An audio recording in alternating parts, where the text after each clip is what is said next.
ನನಗೆ ಹೊಡೆದಿರೋ ಸ್ಟೇಟ್ಗಳು ಜಗತ್ತಲ್ಲಿ ಯಾರಿಗೂ ಹೊಡೆದಿರಕ್ಕೆ ಸಾಧ್ಯ ಇಲ್ಲ. ಆಮಾಗ ನಾನೇನೋ ನಿನ್ನ ಪ್ರೀತಿ ಸ್ನೇಹಿತ ಕಣೋ, ನಿನ್ನ ಜೀವ ಕಣೋ ಅಂತ ಬೆಳಗ್ಗೆದೊಳ ಸಲ ಹಾಕೊಟ್ಬಿಟ್ಟಿರ್ತಾರೆ. ದಯವಿಟ್ಟು ನಿಮ್ಮ ಫ್ರೆಂಡ್ಸ್ನ ನೋಡಿಕೊಂಡು ಸೆಲೆಕ್ಟ್ ಮಾಡಿ. ಹಾವುಗಳೇ ಪರವಾಗಿಲ್ಲ ಸರ್, ಜೊತೆಗಿರೋರು ಅಷ್ಟು ಡೇಂಜರಸ್. ಸೊ ಫ್ಯಾನ್ ಅನ್ನೋದು ಯಾವತ್ತೂ ಮನಸ್ಸಲ್ಲಿರಲಿ, ಸಿನಿಮಾ ಹೋಗಿ ನೋಡಲಿ, ಸಿನಿಮಾನ ಗೆಲ್ಲಿಸ್ಲಿ. ನಮಗೆ ನಮ್ಮವ್ರ ಬಗ್ಗೆ ಮಾತಾಡ್ಬಿಟ್ರು ಅಂತ ಬೇರೆಯವ್ರ ಸಿನಿಮಾ ನೋಡಬೇಡ್ರಿ. ಯಾಕಂದರೆ ಒಂದು ನಾವು ಬೆಳೆಯೋದು ಫ್ರೆಂಡ್ಸಿಂದಾನೆ, ಇಲ್ಲ ಹಾಳಾಗೋದು ಫ್ರೆಂಡ್ಸಿಂದಾನೆ. ಅದೇನಾಗುತ್ತೆ ಅಂದಾಗ ನನಗೆ ತಿಳಿದ ಮಟ್ಟಕ್ಕೆ ಸುದೀಪ್ ಸರು ಯಾವತ್ತೂ ಯಾರ ಬಗ್ಗೆನೂ ಕಮೆಂಟ್ ಮಾಡೋ ವ್ಯಕ್ತಿ ಅಲ್ಲ. ಕೆಟ್ಟ ಮಾತಲ್ಲಿ ಕಮೆಂಟ್ಸ್ ಮಾಡಲ್ಲ.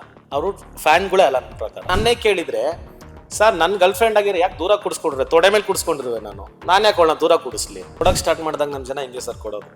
ಇವಾಗ ಆ ಇಬ್ರು ದೊಡ್ಡ ಸ್ಟಾರ್ಗಳೇನಿದ್ದಾರೆ, ಆಸ್ ಎ ಫ್ಯಾನ್ ಆಗಿ ನೀವು ಆ ಅವರ ಸ್ಟಾರ್ಡಮ್ನ ಎಂಜಾಯ್ ಮಾಡ್ತೀರಾ, ಅವ್ರ ಸಿನಿಮಾಗಳನ್ನು ಕೂಡ ಎಷ್ಟು ಎಂಜಾಯ್ ಮಾಡ್ತೀರಾ ಅಂಡ್ ಹೇಳ್ಕೋತೀರಾ ಎಲ್ಲಾ ಕಡೆನೂ.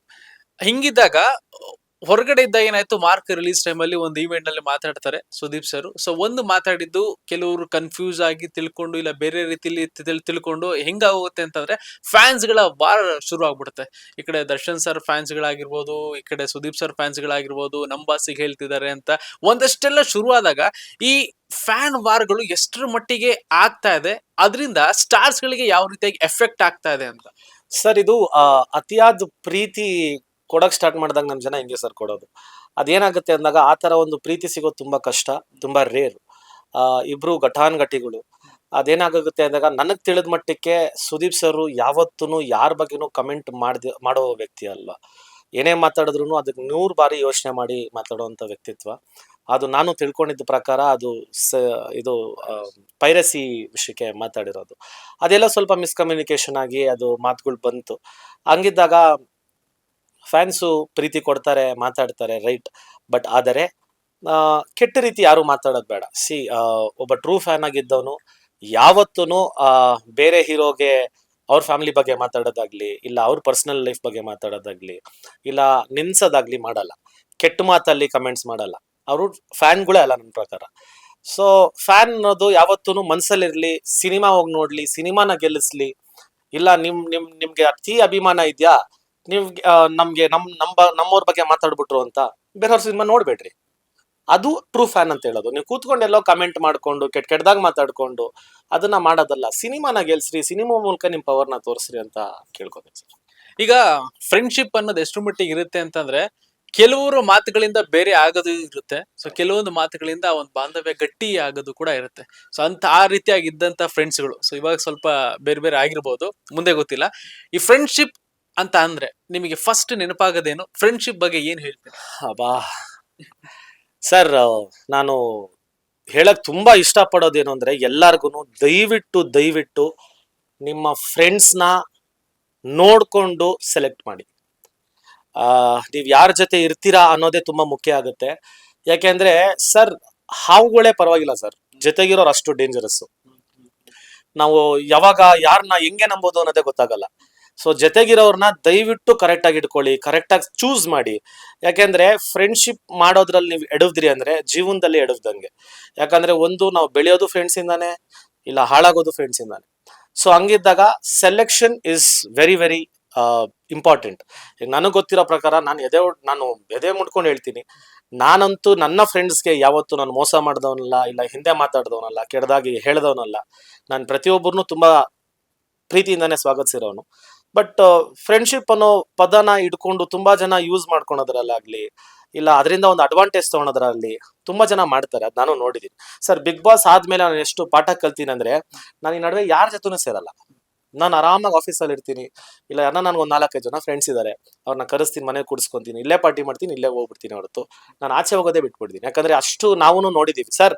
ನಮ್ಮ ಜೊತೆಲೇ ಇರ್ತಾರೆ, ನೈಟ್ ತಿಂತಾರೆ, ನಾವ್ ಹೇಳಿರ್ತೀವಿ ಲವ್ ಮಗ ಇದೆಲ್ಲ ಆಗಿದೆ ಯಾರಿಗೆ ಹೇಳ್ಬೇಡ ಅಂದ್ರೆ ಎದೆಲ್ಲ ಮಂಜುನಾಥ ಜಗ್ಗೇಶ್ವರದ್ರೆ, ಇಲ್ಲ ಮಗ ನಾನೇನೋ ನಿನ್ ಪ್ರೀತಿ ಸ್ನೇಹಿತ ಕಣೋ, ನಿನ್ ಜೀವ ಕಣೋ ಅಂತ ಬೆಳಗ್ಗೆದೊಳ ಸಲ ಹಾಕೊಟ್ಬಿಟ್ಟಿರ್ತಾರೆ. ಬೆಳಗಷ್ಟಲ್ಲಿ ಏನೋ ಮಾಡ್ಬಿಟ್ಟಿರ್ತಾರೆ ಕಂದ್ರಿ ಕೆಲ್ಸಗಳು. ಸೊ ಫ್ರೆಂಡ್ಶಿಪ್ ಅನ್ನೋದು ತುಂಬಾ ದೊಡ್ಡ ಪದ. ಅದು ಎಲ್ಲಾರ್ಗು ನಿಭಾಯಿಸಕ್ ಬರಲ್ಲ. ಸೊ ನೀವ್ ಕರೆಕ್ಟ್ ಆಗಿದ್ದಾಗ ನಿಮ್ ಫ್ರೆಂಡ್ಸ್ ನ ದಯವಿಟ್ಟು ಚೂಸ್ ಮಾಡಿ ಜೊತೆಗೆ ಇಟ್ಕೊಳ್ರಿ. ಯಾವ್ದೇ ಕಾರಣಕ್ಕೂ ಮಾಡ್ಬಿಡ್ರಿ. ಕಳ್ಳನ್ ಮಕ್ಳು ಎಲ್ಲೂ ಇರಲ್ಲ, ನಿಮ್ ಜೊತೆಗಿರೋರೆ ಕಳ್ಳನ್ ಮಕ್ಳು. ಯಾಕೆ ಅಂದ್ರೆ ನಮ್ಮ ವಿಷಯ ನಮ್ಮ ಜೊತೆಗಿರೋರ್ಗ್ ಮಾತ್ರ ಗೊತ್ತಿರುತ್ತೆ. ನಮ್ಗೊಬ್ಬ ಮೋಸ ಮಾಡ್ಬೇಕು, ನಮ್ಗೊಬ್ಬ ಏಟು ಹೊಡಿಬೇಕು ಅಂದ್ರೆ ಅದು ಬೇರೆ ಯಾರು ಅಲ್ಲ. ಇವಾಗ ನಿಮ್ಗೆ ನನ್ನ ವಿಷಯ ಏನು ಗೊತ್ತಿಲ್ಲ ತಾನೆ, ನಿಮ್ಗೆ ಏನ್ ನಮ್ಮ ಬಗ್ಗೆ ಮಾತಾಡ್ತೀರಾ? ಏನೋ ಗೊತ್ತಿಲ್ದಿರೋ ವಿಷಯ ಹಂಗಂತೆ ಹಿಂಗಂತೆ ಅಂತ ಮಾತಾಡ್ತಾರೆ. ಬಟ್ ಜೊತೆಗಿರೋರು ಹಿಂಗೆ ಅಂತ ತೋರ್ಸ್ಕೊಟ್ಬಿಡ್ತಾರೆ. ಸೊ ಜೊತೆಗಿರೋರು ನಿಯತ್ತಾಗಿದ್ರೆ ನಾವು ಜೀವನದಲ್ಲಿ ಬೆಳಿತೀವಿ. ಇಲ್ಲ ನಾವು ಹಾಳಾಗದೇ ಈ ನನ್ನ ಮಕ್ಳಿಂದ. ಸೊ ಫ್ರೆಂಡ್ಶಿಪ್ ಮಾಡಿದಾಗ ತುಂಬಾ ಕೇರ್ಫುಲ್ ಆಗಿ ಮಾಡ್ರಿ. ಇನ್ನೊಂದೇನು ಅಂದ್ರೆ ಫ್ರೆಂಡ್ಶಿಪ್ ನ ಹ್ಯಾಂಡಲ್ ಮಾಡ್ಬೇಕು ಅಂದ್ರೆ ಜೊತೆಗಿರೋರ್ ಮಾತುಗಳು ನಂಬೇಡ್ರಿ. ಇವಾಗ ನಿಮ್ಗೂ ನಿನ್ ಫ್ರೆಂಡ್ಗೆ ಏನಾದ್ರು ಜಗಳ ಆಯ್ತು ಅಂದ್ರೆ ಡೈರೆಕ್ಟ್ ಆಗಿ ಕೂತ್ಕೊಂಡು ಅವನ ಹತ್ರ ಮಾತಾಡಿದ್ರೆ ಸಾಲ್ವ್ ಆಗ್ಬಿಡುತ್ತೆ. ನೀವು ಅವ್ರ ಮಾತು ಇವ್ರ ಮಾತು ಕೇಳ್ಕೊಂಡ್ ಹೋದ್ರೆ ಆ ಫ್ರೆಂಡ್ಶಿಪ್ ಇನ್ನ ದೂರ ಆಗ್ತಾನೆ ಹೋಗುತ್ತೆ. ಸೊ ಫ್ರೆಂಡ್ಶಿಪ್ ಆಗೋದು ತುಂಬಾ ದೊಡ್ಡದು, ಆದ್ಮೇಲೆ ಅದನ್ನ ಉಳಿಸ್ಕೊಂಡು ಹೋಗೋದು ಇನ್ನೂ ದೊಡ್ಡದು. ಉಳಿಸ್ಕೊಂಡು ಹೋಗ್ರಿ ಅಂತ ಕೇಳ್ತೀನಿ. ಒಟ್ಟು ತುಂಬಾ ಒಂದಷ್ಟು ಎಕ್ಸ್ಪೀರಿಯನ್ಸ್ ಆಗಿದೆ. ಅಯ್ಯೋ, ನನಗ್ ಹೊಡೆದಿರೋ ಸ್ಟೇಟ್ಗಳು ಜಗತ್ತಲ್ಲಿ ಯಾರಿಗೂ ಹೊಡೆದಿರಕ್ ಸಾಧ್ಯ ಇಲ್ಲ.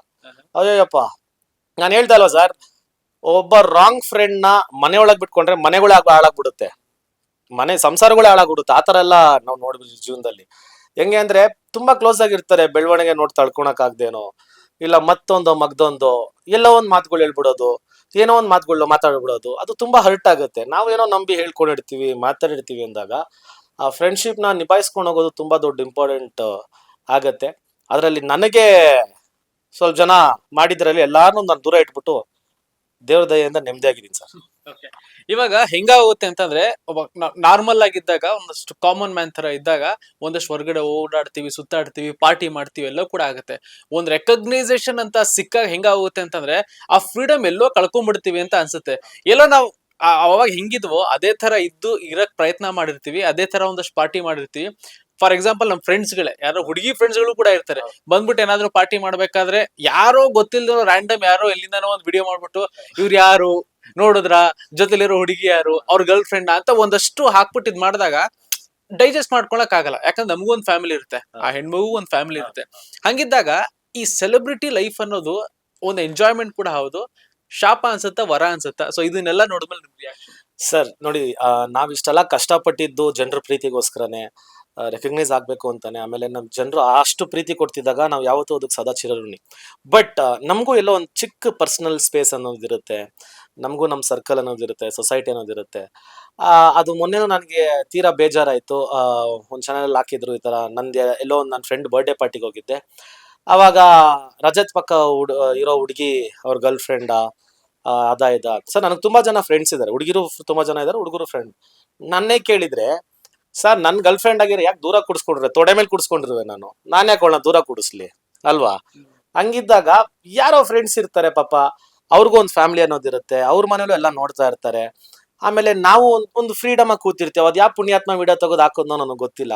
ಬಟ್ ಆತರ ಹಾಕೋದ್ರಿಂದ ನಿಮ್ಗೂ ಒಂದು ಫ್ಯಾಮಿಲಿಗಳು ಇರುತ್ತೆ, ನಿಮ್ಗೂ ತಂದೆ ತಾಯಿಗಳು ಇರ್ತಾರೆ, ನಿಮ್ಗೂ ಪ್ರತಿಯೊಬ್ರು ನೋಡೋರು ಇರ್ತಾರೆ.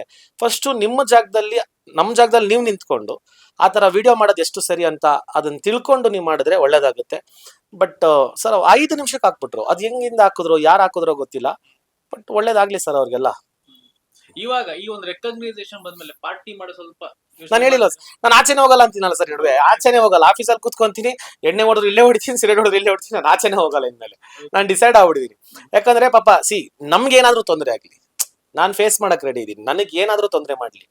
ಬಟ್ ಆದ್ರೆ ಪಾಪ ನಮ್ಮಿಂದ ನಮ್ ಜೊತೆಗೆ ಇರೋರ್ಗೆ ತೊಂದರೆ ಆದ್ರೆ ಏನಾಗುತ್ತೆ, ಅದು ಹುಡುಗರಾದ್ರೂ ಸ್ವಲ್ಪ ಹೆಂಗೋ ಮ್ಯಾನೇಜ್ ಮಾಡ್ಕೊಂತಾರೆ. ಹುಡುಗಿರಿಗೆ ಪಾಪ ಅವ್ರ ಮನೇಲಿ ಏನೇನೆಲ್ಲ ಇಡ್ತಾರೋ, ಅವ್ರ ಪಾಪ ಎಲ್ಲಿಂದ ಬಂದಿರ್ತಾರೋ, ಅವ್ರುಗಳಿಗೆ ಪಾಪ ತೊಂದರೆ ಆದಾಗ I think that is not right. So ನಮ್ಮಿಂದ ಯಾಕೆ ಬೇರೆಯವ್ರಿಗೆ ತೊಂದರೆ, ನಾನು ಹೋಗೋದೇ ಇಲ್ಲ.